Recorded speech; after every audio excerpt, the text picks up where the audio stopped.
Hello students, EMI के अंदर हम आगे बढ़ते हैं। जैसा आप जानते हैं हमारा टॉपिक चल रहा है इलेक्ट्रोमैग्नेटिक इंडक्शन, ईएमआई।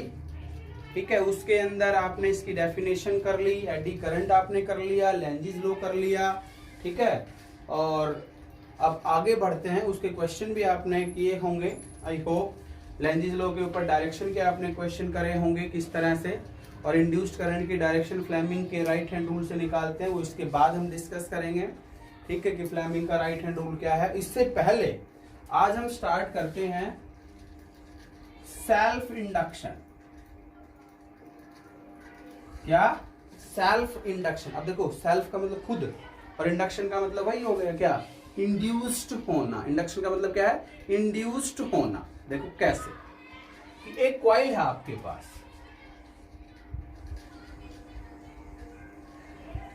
हो गई। इसको मैंने बैटरी से जोड़ दिया और एक की लगा दी यहां पे।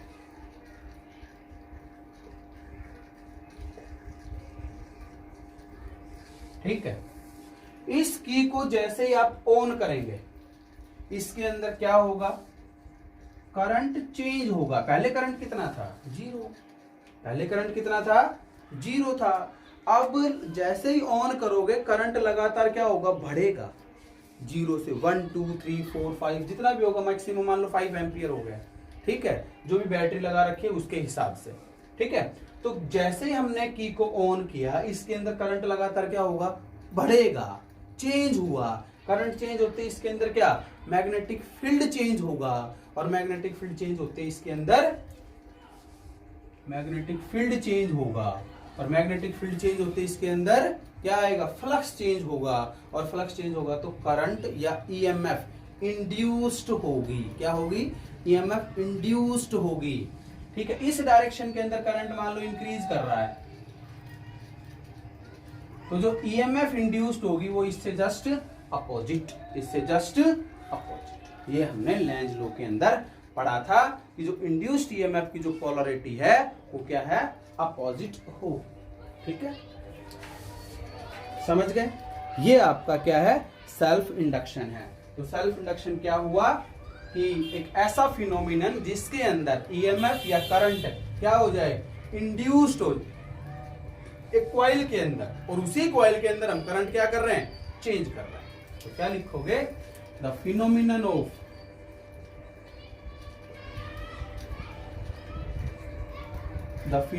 Of production of induced EMF, production of induced EMF या induced current when current changes in the coil itself। ठीक है, उसी कॉइल के अंदर करंट हम चेंज करें और उसी कॉइल के अंदर ईएमएफ इंड्यूस्ड हो जाए, उस फिनोमिनन को हम सेल्फ इंडक्शन कहेंगे। तो सेल्फ इंडक्शन एक प्रॉपर्टी ऑफ द कॉइल हो गई। क्या हो गई? प्रॉपर्टी ऑफ द कॉइल हो गई। समझ गए? ठीक है, ये एक प्रॉपर्टी है। अब कोफिशिएंट ऑफ सेल्फ इंडक्शन, जैसे हमने कैपेसिटेंस निकाला था, रेजिस्टेंस निकाला था, ऐसे इंडक्टेंस आएगा। कॉइल के अंदर क्या आएगा? इंडक्टेंस आएगा। तो उसे हम कहते हैं कोफिशिएंट ऑफ सेल्फ इंडक्शन। ये ध्यान रहे, सेल्फ इंडक्शन एक प्रॉपर्टी है और कोफिशिएंट ऑफ सेल्फ इंडक्शन एक कांस्टेंट है। हम उसे सेल्फ इंडक्टेंस भी कहेंगे, सेल्फ इंडक्टेंस भी कहेंगे, एक ही बात। ठीक है, अब समझना ध्यान से कि इस कॉइल के अंदर मैंने क्या किया? करंट चेंज किया। ठीक है, करंट चेंज होते इसका क्या चेंज हुआ? फील्ड चेंज हुआ, मैग्नेटिक फील्ड चेंज हुआ। फील्ड चेंज होते ही क्या चेंज हुआ? फ्लक्स चेंज हुआ। जैसे करंट, मैग्नेटिक फील्ड का फॉर्मूला होता है म्यू नॉट एन आई, फ्लक्स का फॉर्मूला होता है फाई बराबर क्या? बी इंटू ए। तो current change, field change, field change, flux change, यही हुआ।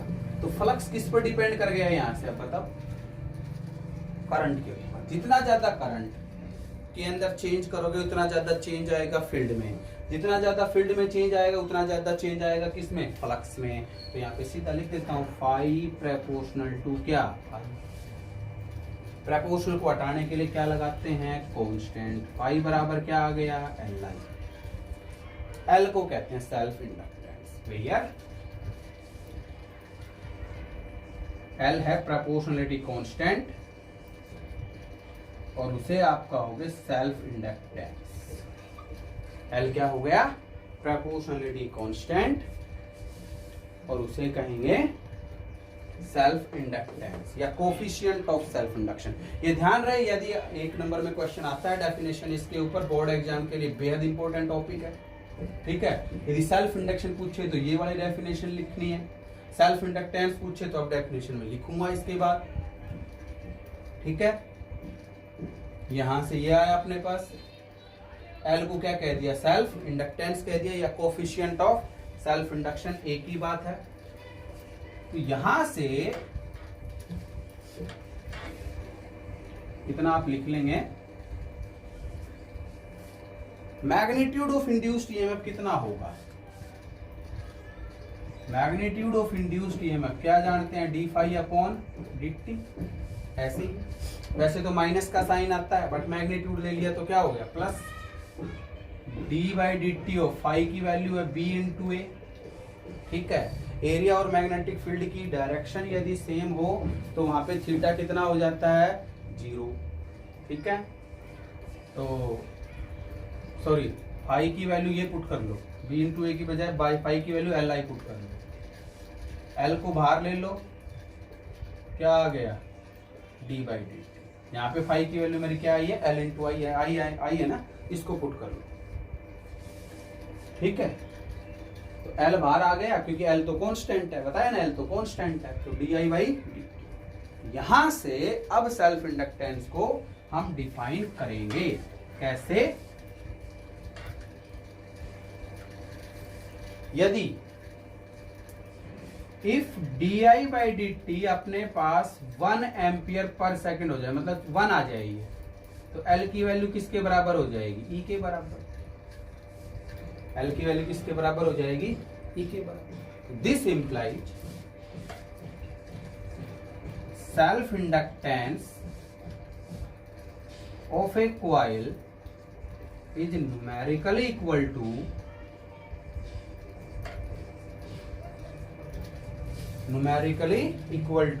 EMF induced in the coil. EMF induced in the coil when rate of change of current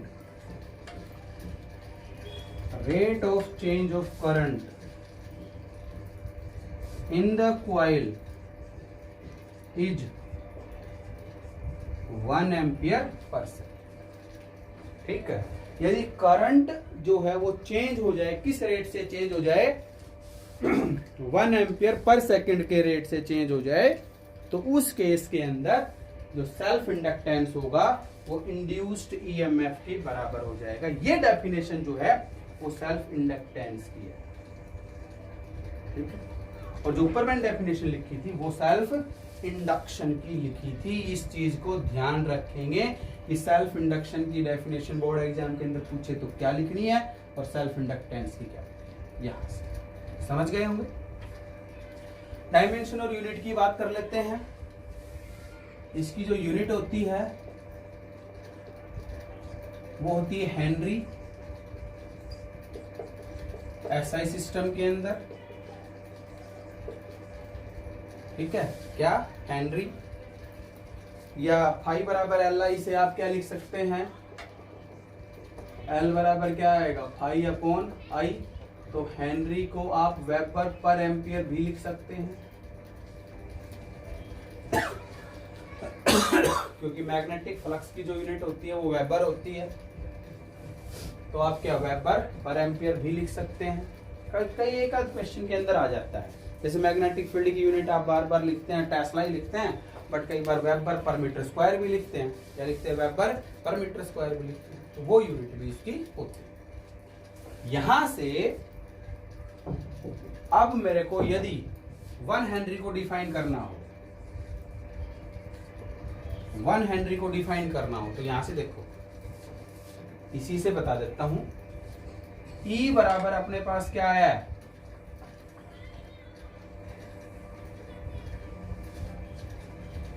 D by d T आया है। E बराबर क्या है, magnitude of D by d T. तो L की value 1 Henry होगी कब, जब डी बाई डी टी कितना हो जाए 1 एम्पियर पर सेकेंड, और इंड्यूस्ड ईएमएफ कितनी हो जाए 1 वोल्ट। समझ गए। L की वैल्यू 1 हेनरी होगी कब, जब डी बाई डी टी कितना हो जाए 1 एम्पियर पर सेकेंड, और E कितना हो जाए 1 वोल्ट। ठीक, समझ गए। तो यहां से क्या लिखोगे,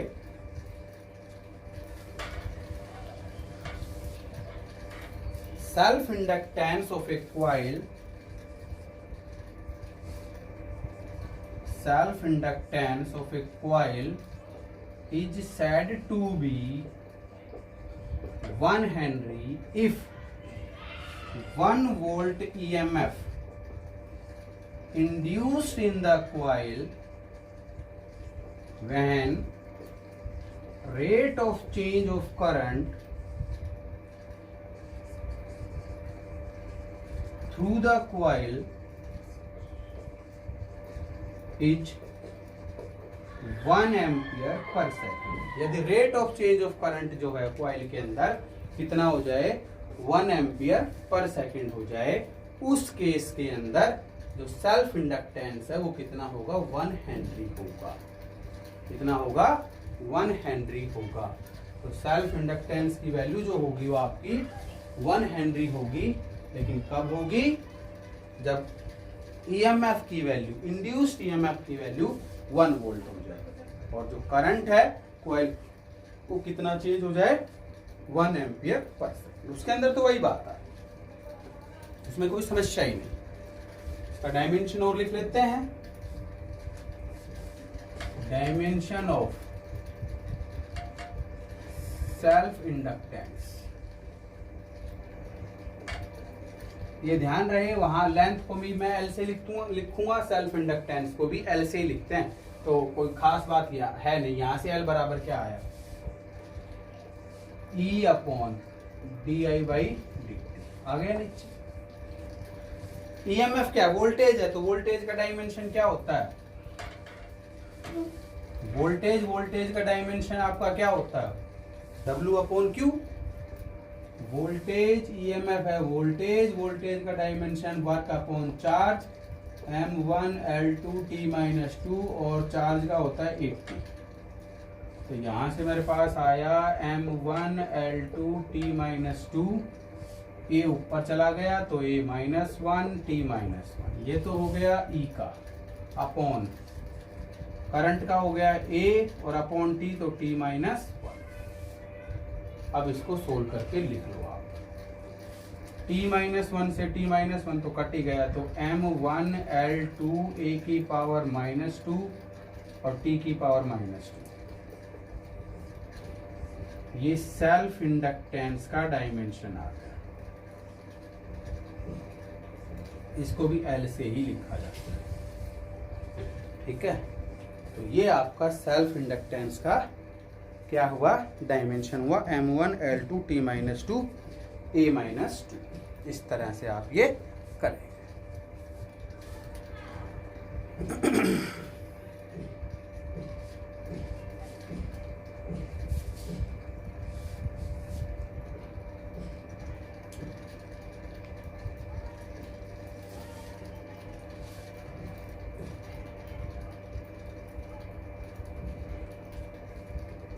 ठीक है,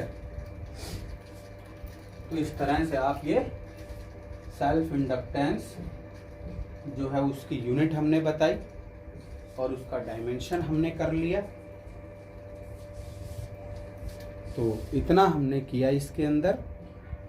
अब एक लॉन्ग सोलेनोइड का सेल्फ इंडक्टेंस और निकाल लेते हैं। जैसे आप रेजिस्टेंस का फॉर्मूला जानते हैं, कैपेसिटेंस का फॉर्मूला जानते हैं।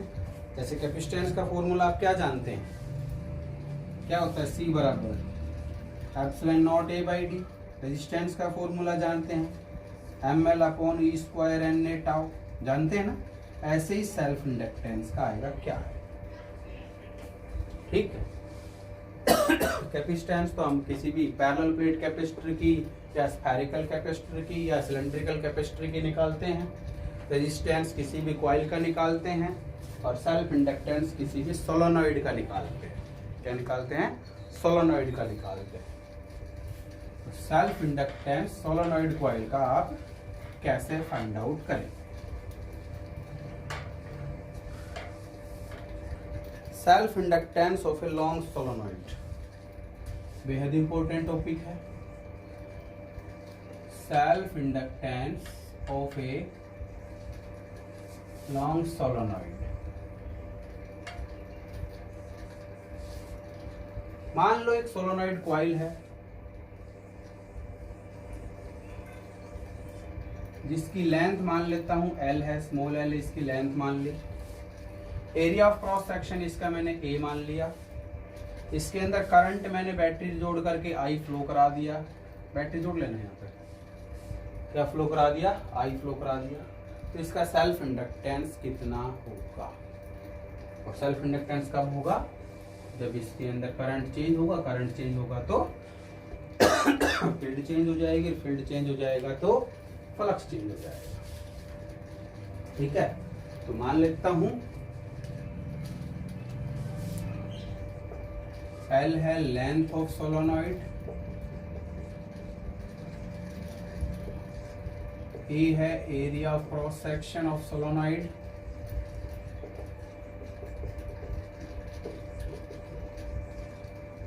ठीक। एक चीज और ध्यान समझना, स्मॉल n मानना मैंने, क्या मानना, स्मॉल n मानना मैंने number of turns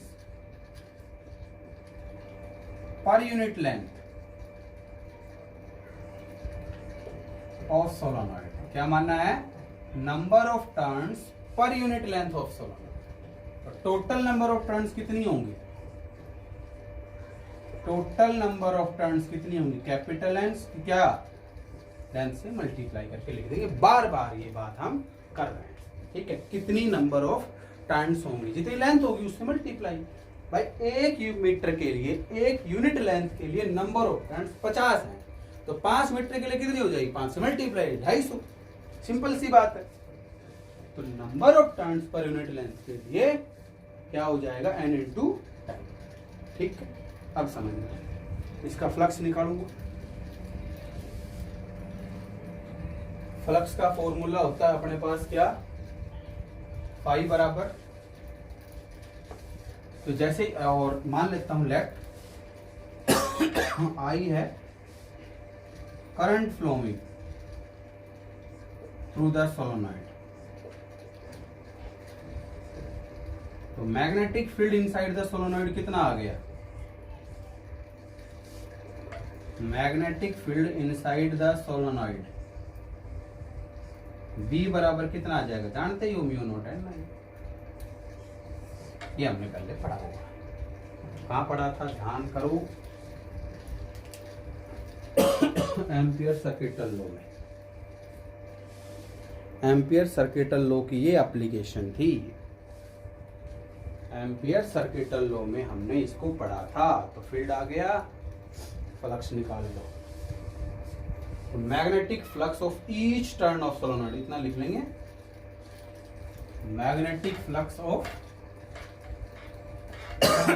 each turn off solenoid, एक टर्न के लिए magnetic flux of each turn off solenoid. इसका फॉर्मूला होता है B इंटू ए, और B हो गया म्यू नॉट NI, और into total number of turns कितनी है, कितनी है, देखो कितनी है, n इंटू एल। अरे कितनी है, n इंटू एल, तो NL से क्या कर देंगे, मल्टीप्लाई। एक टर्न के लिए ये आया है, 50 टर्न के लिए 50 से मल्टीप्लाई, तो 250 टर्न के लिए 250 से मल्टीप्लाई, सिंपल सी बात है। तो क्या फॉर्मूला बन गया अपने पास, ये फाई बराबर म्यू नॉट एन स्क्वायर आई और ए और एल, इसको फर्स्ट मान हो गया, नहीं हो गया। ऑल्सो फाई बराबर क्या जानते हैं, एल आई, फर्स्ट और सेकंड को इक्वेट कर दो, एल आई बराबर mu naught N square I A L, I से आई कट के करंट के ऊपर डिपेंड भी नहीं कर रहा self inductance, mu naught N square A L, या स्मॉल एन की वैल्यू आप कैपिटल एन बाई एल रखोगे तो एल की वैल्यू हो जाएगी mu naught N square A by L, करके देखना, क्योंकि N square by L square एक एल से एक एल कट जाएगा। तो सेल्फ इंडक्टेंस करंट के ऊपर डिपेंड नहीं कर रहा है, यहां से किसके ऊपर डिपेंड कर रहा है, number of turns per, area पर और लेंथ पर, ठीक है। तो इतना आप लिख लेंगे। Self inductance of a coil depends upon